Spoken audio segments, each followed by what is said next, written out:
people of Gaza deserve a better future than what they've had under Hamas. We think that the elimination of Hamas is what achieves peace. We're troubled by the humanitarian situation there. Well, we're working very hard on Gaza, and Gaza's been a territory of death and destruction for many years.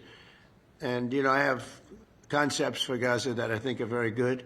Make it a freedom zone. Let the United States get involved and make it just a freedom zone.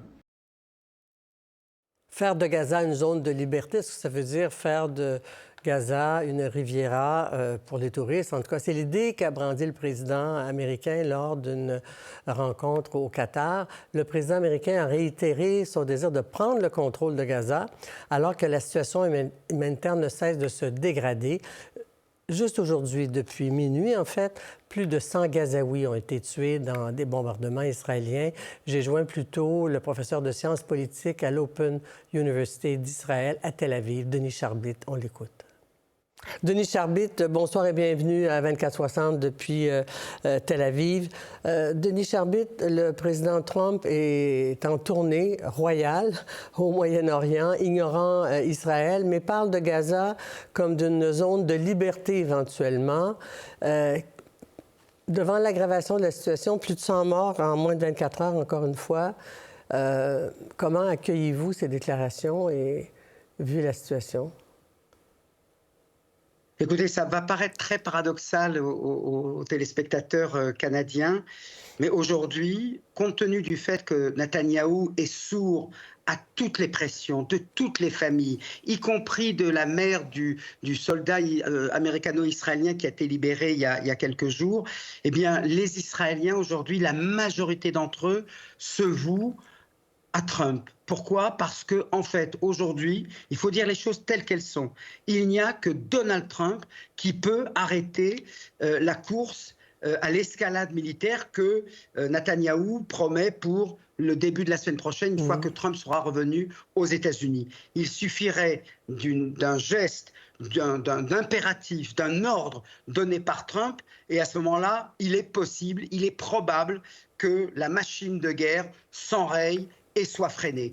Voilà quelle est la situation aujourd'hui des Israéliens. Les Israéliens comprennent bien que 18 mois après la guerre, on est exactement à peu près au même endroit où on se trouvait il y a 3 mois, il y a 6 mois, il y a 9 mois, il y a 1 an. Je ne dis pas comme le 7 octobre, n'exagérons rien, mais en tout cas, rien n'a bougé. Il y a 1 heure, vous m'auriez appelé il y a 1 heure encore, je vous aurais dit, je vous appelle de mon abri parce qu'il y a un missile qui est tombé, un missile des Houthis qui est tombé dans la région.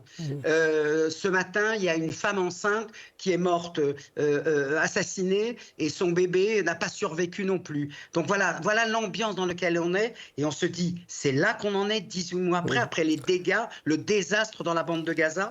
C'est pour ça qu'on se fie aujourd'hui à Donald Trump. Mais en même temps, Netanyahou a rappelé qu'il allait continuer à négocier sous le feu des bombes. Pas question d'arrêter, donc d'aller jusqu'au bout.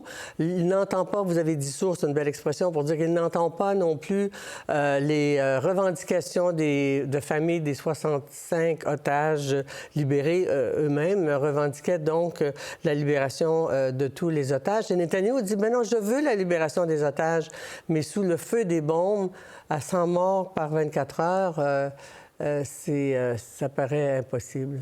C'est un arrêt de mort, Anne-Marie, c'est un arrêt de mort pour les otages. Si après-demain, dans 3 jours, une fois que Trump est revenu aux États-Unis, Israël met à exécution ce programme funeste décrété par Netanyahou, les premiers qui vont payer sont les otages eux-mêmes.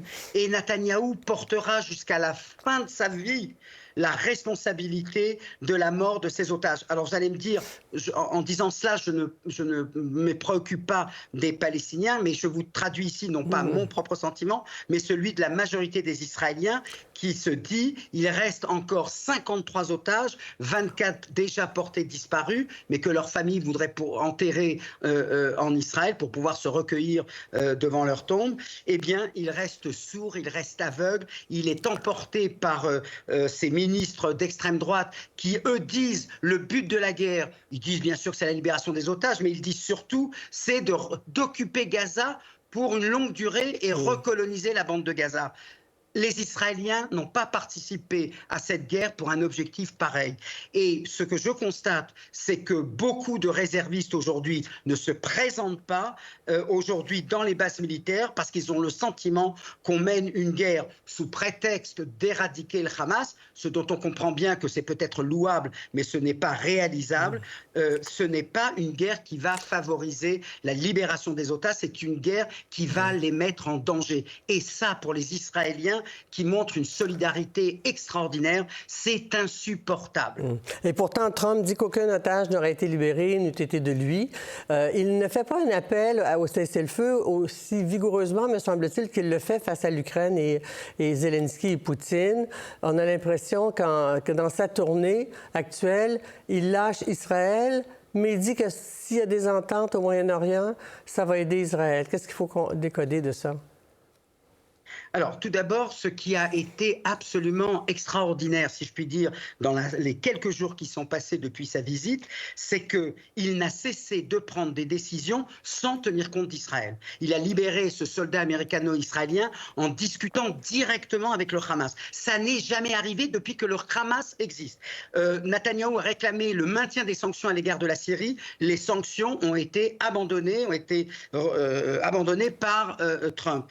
Il a rencontré l'Arabie Saoudite. On a parlé depuis des années du fait que ce contrat aurait lieu en contrepartie d'une reconnaissance d'Israël par l'Arabie Saoudite. Trump laisse tomber. Il veut vendre des F-135 à la Turquie, réduisant l'écart qualitatif entre Israël et la Turquie.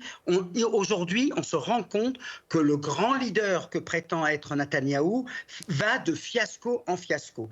Sur la question de la guerre, puisque vous l'avez posé cette question-là, est-ce que Trump sera capable de dire stop?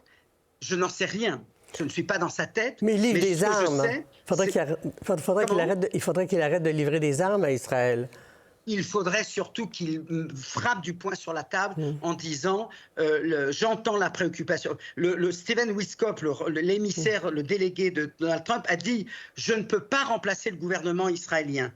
Mais il est vrai que quand on a vu comment les Américains ont réussi en quelques jours à libérer cet otage américano-israélien, on voit que du côté américain, on fait tout pour libérer un otage et nous, notre gouvernement est passif, prétend le faire, mais est aveuglé, obsédé par une guerre qui va ne rien apporter de plus. Et pourquoi ? Parce que Netanyahou est incapable de dire, une fois que la guerre sera terminée, l'autorité palestinienne rentrera, on démilitarisera le Hamas, on va faire un accord avec l'Égypte, l'Arabie Saoudite, les Américains, les Jordaniens. Ça, il en est incapable. Tout ce qu'il dit, on va rester sur place, on va occuper le terrain et on va coloniser. Ça, les Israéliens ne sont pas d'accord là-dessus. Et il n'est pas impossible, je le dis avec beaucoup de prudence, il n'est pas impossible que des soldats, je parle des soldats réservistes, je ne parle pas des soldats du contingent, refusent d'obéir à des ordres si ils conduisent à commettre des crimes inconcevables, insupportables, violant le droit international. Dernière Pourquoi question. ce qu'on a accepté pendant on ne peut plus l'accepter 18 mois après. Dernière question, rapidement, puisque l'aide humanitaire vue d'ici, ça nous désespère, vu qu'il n'y en a pas depuis des mois, et que là, on veut, les Américains privatisent l'aide humanitaire avec une fondation, financent une fondation, donc pour livrer, mais en marge de l'ONU, ça presse, là, parce que les images sont insoutenables. De plus en plus, en terminant. Les images sont intenables, les réserves qui restent encore commencent à s'épuiser. Là aussi, Israël prétend avoir un plan, mais ce plan ne tiendra pas. On trouvera toujours qui accuser pour dire pourquoi il ne peut pas le mettre en place. Non, il y a ici une situation gravissime et il n'est pas concevable que Trump... je ne dis pas la communauté internationale, parce que la communauté internationale pourra faire toutes les résolutions, ça n'aidera pas. Il n'y a que Trump aujourd'hui. Moi, si j'avais un conseil à donner, c'est envoyer des lettres à Trump pour dire, voilà, vous voulez le prix Nobel, vous l'aurez si vous arrêtez cette guerre aujourd'hui. Très bien, Denis Chardit, bien entendu. Merci beaucoup, à bientôt. Merci.